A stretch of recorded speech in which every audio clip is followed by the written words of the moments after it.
Nigeria has a very poor record in human rights. Obviously there's not enough time for me to go into detail, but for example, child labour. In Nigeria it is very common practice for very young children, as young as 4 or 5, to be taken as domestic servants. I give you an example of how this may work. A poor family from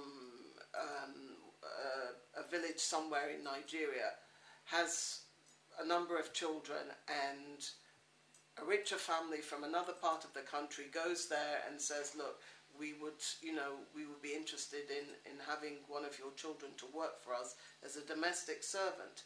So the poor family says, oh yes, because they see this as an opportunity.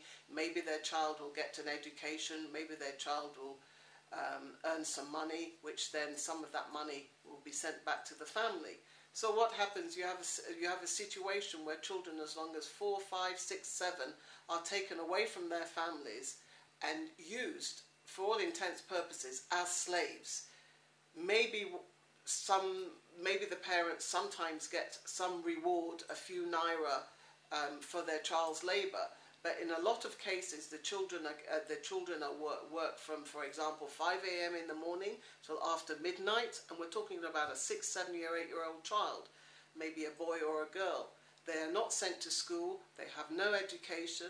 They are often beaten. They are mistreated. They are mistreated, mentally abused, physically abused. In many cases, particularly with girls, young girls are impregnated or sexually abused by the male members of the household. And this practice is very, very common in Nigeria. So this is one of the human rights abuses that I would like to see being addressed.